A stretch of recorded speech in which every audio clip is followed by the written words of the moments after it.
પહેલાં તો નવમાળનું મહત્ત્વ એ છે કે ભગવાન વિષ્ણુ છે. સંજેલી રણુજા નવા રણુજા તો દર્શન કરી લીધા છે ચેકથી આપણે 9 માળ સુધીના. તો એમાં હવે ડાઉટ ઘણા ખરા હશે, કારણ કે મને ખુદને કે ભાઈ મંદિર તો આપણે આવી રીતના જે મંદિર છે એ ટાઈપે બનાવી શકતા હતા, પણ આ 9 માળનું બનાવવાની એની પાછળનું કારણ શું છે શું એ બધું આપણે સીધું આપણે મહારાજને પૂછીશું અને એ જણાવશે કે એની પાછળનું શું કારણ છે. મહારાજા 1 થી 9 માળ સુધી બનાવવાનું એનું કારણ શું, એનો ઇતિહાસ શું છે, શું કહેવા માંગ્યા? બોલી અજમલ ઘરી અવતાર કી જય. પહેલાં તો નવમાળનું મહત્ત્વ એ છે કે ભગવાન વિષ્ણુ છે એના મત્સ્ય કાછપ વરાહ વામન ઋષિ પરશુરામ રામ કૃષ્ણ અને રામદેવ 9મા રૂપે રામદેવ પ્રગટ્યા. એટલે વચ્ચેનો પાછળના ભાગોમાં એ ક્રમથી જ મૂર્તિઓ આવશે. છેક ઉપર 9મે માળે રામદેવજીની મૂર્તિ છે. એ સિવાય પણ ઘણાને સંશય થાય કે કેમ આટલી બધી મૂર્તિઓ. અત્યાર સુધી 500 મૂર્તિઓની પ્રતિષ્ઠા થઈ ગઈ છે, હજી 500ની થશે. દાખલા તરીકે કેટલાક લોકો એમ કહે છે કે ભીલ હિન્દુ નથી. તો દક્ષ રાજા છે ભીલ હતા, મેનકા એની પત્ની ભીલ હતી. એની પુત્રી દીતિ છે, એના જે પુત્ર થયા એ પ્રથમ હિડમ્બાસુર, બૈઢાસુર. આજે જ દાખલા તરીકે બૈઢાસુરને લોકો કહીએ ઉનાળામાં પવન ગોળો ફરે, ધૂળ ઉડાડે, તો એ બૈઢાસુરનો જ રૂપ છે. પછી નાગ, દાસ, દસ્યુ, કિન્નર, ગંધર્વ, યક્ષ, દાસ, ભીલ, આપણે બધા જે લોકો. અને અદિતિ છે એના જે પુત્રો છે એ દેવો, અને કદ્રુ છે એના પુત્રો નાગ, પક્ષી વગેરે. આવી રીતે 13 કન્યાના લગ્ન કશ્યપ ઋષિ સાથે થયા. એટલે આખી સકળ સૃષ્ટિ છે એ કશ્યપ ઋષિના જ સંતાન છે, એટલે કે એક જ પિતાના સંતાન છીએ. અને આ સમાજ છે એ હિન્દુ હતો જ. દાખલા તરીકે મુસલમાન છે તો 1550 વર્ષ પહેલાં એના મા ને બાપ પણ હિન્દુ જ હતા. ખ્રિસ્તી છે 2026 વર્ષ પહેલાં એના મરિયમના મા ને બાપ હિન્દુ હતા. એટલે આખી જગત હિન્દુ જ હતી. અને સાથે સાથે આ સમાજ છે ગામડામાં એને કોઈ લગભગ ખબર નથી. તો આપણે દાખલા તરીકે આ મંદિરમાં નીચેનો પેલો ભાગ છે એમાં ગણેશની મૂર્તિ છે, કાર્તિકેયની છે, ઓખાની છે અને શિવ પાર્વતીની. તો ભીલ છે બાણાસુર. બાણાસુર છે એ હિરણ્યકશ્યપનો પુત્ર પ્રહલાદ, પ્રહલાદનો પુત્ર વિરેચન, અને વિરેચનનો પુત્ર બલિરાજા. બલિરાજા છે એને પાતાળમાં ઉતાર્યો, તે દાડથી આ દુનિયામાં દિવાળી શરૂ થઈને બલિરાજા પગ પકડીને ખેંચીને. એ રીતે બલિરાજા છે એની પત્ની માઉન્ટ આબુની કટરા જાતની, કટરા એનું નામ હતું, અને એનો વંશજ છે આજે ભીલ સમાજમાં કટારા જાતિ છે. એ જ રીતે જોઈએ તો બલિરાજાનો પુત્ર બાણાસુર, જેને 17.5 વર્ષ તપ કર્યું, એટલે ભગવાન શંકરે ચોથા પુત્ર તરીકે સ્થાન આપ્યું. પણ એ નિસંતાન હતો, એટલે પુત્ર માંગવા ગયા અને એને પુત્રીનું વરદાન આપ્યું, મીઠું આપ્યું અને એની પૂજા કરી. પુત્રી જન્મી અને પુત્રીનું નામ ઉષા. અને ઉષાના 3 વખત લગ્ન કૃષ્ણના પુત્ર પ્રદ્યુમનનો પુત્ર અનિરુદ્ધ સાથે થાય છે. એક વખત સ્વપ્નમાં, બીજી વખત નારદ લગ્ન કરાવે, ત્રીજી વખત જાહેરમાં થાય છે. અને અનિરુદ્ધના હાથે જ આપણા બાણાસુરનું મોત થાય છે. એને ભગવાને આશીર્વાદ આપે, તે દાડથી આ દુનિયાની અંદર વાસ્તુ પૂજન શરૂ થયું. એ જ રીતે હિરણ્યકશ્યપ છે એ શિવ ઉપાસક હતો, ભગવાન શંકરનો ઉપાસક, અને ભીલ હતો ને રાજા હતો.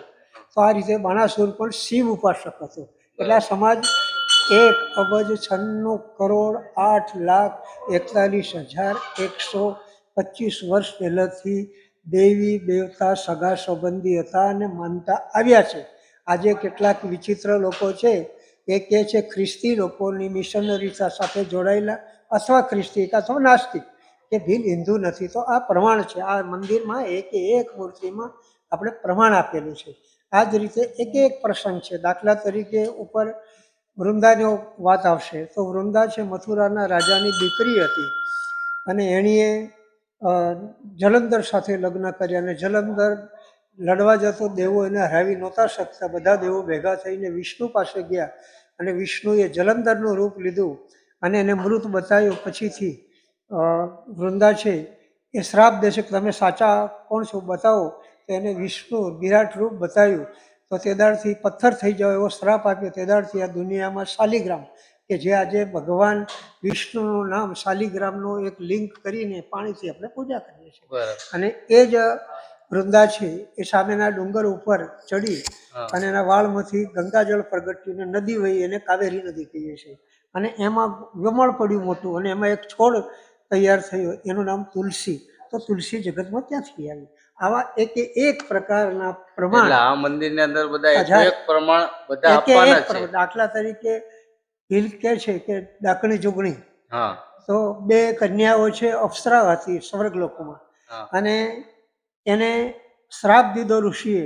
પછી એ દુનિયામાં નીચે આવીને એક રાજાના પુત્ર સાથે લગ્ન કરવા ઈચ્છતી હતી બે, અને એણે બીજે લગ્ન કર્યું. એને આ બંને મારી નાખ્યો અને શ્રાપ દીધો કે જાઓ તમે પિચાસણી એટલે કે ડાકણ જોગણ થઈ જશો. અને એ બંને છે એ પિચાસ એટલે કે મેલી વિદ્યા એમને તૈયાર કરી. અને પછી એમાં પણ એને વરદાન હતું કે તમારા માથાના વાળ તમે ધારો એટલા લાંબા કરશો. તો ડકણી અને જોગણી બે બહેનો છે, ડકણી સુકણી, તો એની પણ મૂર્તિઓ છે. અને ભગવાન હનુમાનજી જ્યારે પાદવમાં ફૂંકી જાય છે તો એને વાળ બાંધીને બહાર કાઢે. એને વરદાન હતું જેટલા વાળ લંબાવવા હોય એટલા લાંબા થઈ શકે. આવી એક પ્રકારના પ્રમાણ સાથે આ મંદિર છે, એટલે આટલી મૂર્તિઓ. આવું મંદિર ભારતમાં પ્રથમ છે આવા પ્રકારનું, જે પ્રમાણ સાથેનું. એટલે આટલા મંદિરનો પ્લાન છે. આટલી મૂર્તિઓને 500 મૂર્તિ મુકાઈ, હજી 500 મુકાશે, કદાચ 500થી વિશેષ પણ થાય, પણ 1000ની આસપાસ આ મૂર્તિઓનો અંદાજ છે. અડધી મુકાઈ ગઈ છે, હવે બાકીની મુકાશે. ઉપરથી આપણે પ્લાસ્ટર અને ફિનિશિંગ કરતા આવીએ છીએ.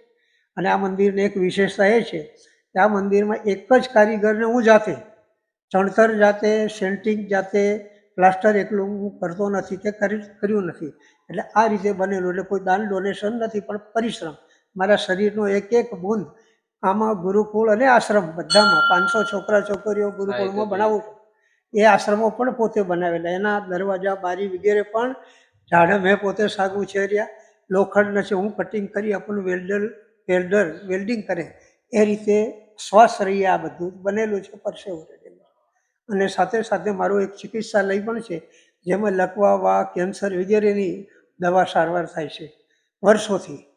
એટલે અહીં આર્થિક રીતે પણ અમે માણસો સદ્ધર બને એના માટે ટૂંકા ગાળામાં ગૃહ ઉદ્યોગ શરૂ કરવાના અને શીખવવાના છે, જેથી પોતે કરી શકે. દાખલા તરીકે સાબુ બનાવો, અગરબત્તી બનાવો, પાપડ બનાવો, મરચાં, મસાલા, હળદર, પેન બનાવી, મોજા વગેરે. તો આ રીતે આ સમાજમાં આર્થિક, સામાજિક બધું જ પાછા દૂર થાય. અને સાથે સાથે અમે 18થી વધારે રામદેવજીના આખ્યાન મંડળો ચાલે છે, એના દ્વારા નશાબંધી અને ધર્મ પ્રસાર કરીએ છીએ. અહીં 2 રથ છે, છેલ્લા 10 વર્ષથી ગામે ગામ રથ ફરે છે. એમાં રામ, સીતા, લક્ષ્મણના દર્શન કરાવીને સાંજે નાના સરખા સ્ટુડિયોમાં એને રામાયણ બતાવીએ છીએ. એટલે આ રીતે અમારા બધા જ પ્રયત્નો આ સમાજ માટે છે. અને આ સમાજ નિર્બળ ન રહે, વ્યસન મુક્ત રહે, એટલા માટે અમે કુસ્તી માટે પણ ટૂંકા ગાળામાં એક અખાડાનું છે જ એ ફિટિંગ કરીએ છીએ. એટલે આ મંદિર સાથે આ બધી જ બાબતો જોડાયેલી છે, આધ્યાત્મિક, આર્થિક, સામાજિક, શૈક્ષણિક અને આરોગ્યલક્ષી બધી જ બાબતો. તો આ રીતે અમારો લક્ષ્યાંક છે. એટલે ઘણાને તમારી જેમ નવાઈ લાગે કે 9 માળ કેમ, આટલી મૂર્તિઓ કેમ, તો આ એનો મહત્વ છે.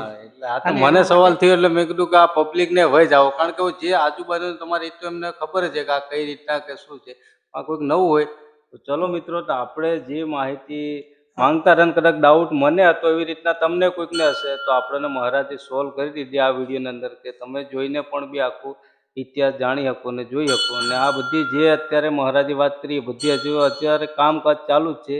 હજી પ્લાસ્ટરનું થઈ જાય પછી એની અંદર મૂર્તિઓ લાગે ને બધું, ભાઈ કોઈને પૂછવાની પણ જરૂર ના પડે, કારણ કે જે માળના ક્રમ વાઇઝ ગોઠવા એવી રીતના મૂર્તિઓ પણ ક્રમ વાઇઝ જ ગોઠવાશે. ને બધા એથી લોકો સરળતાથી જાણી શકશે કે આનો ઇતિહાસ શું છે. બાકી મને ડાઉટ હતો એટલે મેં પૂછી લીધું મહારાજ. અને આની સાથે સાથે અમે ગૌશાળા પણ ચલાડીએ છીએ, અન્ન ક્ષેત્ર પણ અહીં ચાલે છે 1 તારીખથી નિયમિત. અને અન્ન ક્ષેત્રમાં અમારી કોઈની મદદ કે કશું છે ને, પણ અમે અમારા પોતાના સાહસથી ચલાવીએ છીએ. તેથી 11 થી 2 અહીં ભૂખ્યાને ભોજન મળી રહે. સાંજે 7 થી 9 અને પદયાત્રી જ્યારે આવે ત્યારે એને અમે ભોજન આપવાનો પ્રયત્ન કરીએ છીએ. બરાબર. અને ખાસ કરીને મને ખૂબ આનંદ એટલે થાય છે કે આ જગ્યાએ આવનાર છે 98% માત્ર યુવા વર્ગ છે. એટલે યુવા વર્ગ છે ભટકી ગયેલો છે અને આધ્યાત્મિક રીતે વળ્યો છે. મારો મોટો પોઈન્ટ પ્લસ છે અને હું પણ આ યુવા વર્ગનો ખૂબ આભાર માનું છું કે આવા યુવા અત્યારે આ સમયનો યુવા વર્ગ આ માર્ગમાં આવો એટલે બહુ મોટી વાત કહેવાય. અને ખાસ કરીને મારા જેવા ધર્મગુરુઓ છે એ યુવા વર્ગોને ભટકાવી છે. દારૂ પીતા શીખવે, માંસ ખાતા શીખવે અથવા તો ગાંજા તરફ લઈ જાય કે ચૂટકી ગુટકા મહક તરફ. હું કશું જ લેતો નથી ને હું બધાનો પ્રતિબંધ કરીએ છીએ. બરાબર. મારા સંપ્રદાયમાં જે છે એમાં અમે બાળ સંસ્કાર કેન્દ્ર ચલાવીએ છીએ, યુવા સત્સંગ કેન્દ્ર ચલાવીએ, મહિલા સત્સંગ કેન્દ્ર ચલાવીએ. વર્ષમાં 2 વખત તાલીમ થાય છે. એટલે બરાબર. આધ્યાત્મિક રીતે બધું જ પદ્ધતિસર ચાલે છે. એમાં મેં પુસ્તક નીતિશાસ્ત્ર લખ્યું છે, ભીલ સમાજ ઓર ધર્મ, પહેલો ભાગ, બીજો, ત્રીજો, ચોથો, 4 ભાગ લખાઈ ગયા છે. પહેલો ભાગ છપાઈને પ્રસિદ્ધ થઈ ગયો, 4 બાકી છે. આ રીતે રામદેવ ચાલીસા ગુજરાતી હિન્દી છે. રામદેવ જ્યોત નામનો અંક પણ ચલાવીએ છીએ અને ધર્મને સમજી શકે એટલે નીતિશાસ્ત્ર પુસ્તકો પણ મેં લખ્યું છે. આમે અખિલ ભારતીય સંત સમિતિમાં કેન્દ્રીય કાર્યકારિણીમાં 1980થી કામ કરું છું. બરાબર. એટલે લગભગ દેશમાંય ફરું છું, પૂરામાં વિદેશોમાં જાઉં છું. એટલે આ જ મારું લક્ષ્ય છે કે જે ગરીબ વર્ગ છે એ ભટકી ન જાય અને બધા જ સમાજ એક થઈને રહે. આપણા બધાના પરમ પિતા પરમાત્મા એક જ છે. કોઈ નાથ અને જાતના વાળામાં આ સમાજ ભટકી ગયો છે. આ બધાને એક કરવાનો અમારો પ્રશ્ન છે. બહુ લિયાજી પાલે જય મિત્રો, કારણ કે મારો નથી રહેતો ને તમારો ના રહે, કારણ કે મહારાજે જે હતું એ બધું કહી દીધું છે. તો ચલો, જય રામાપીર.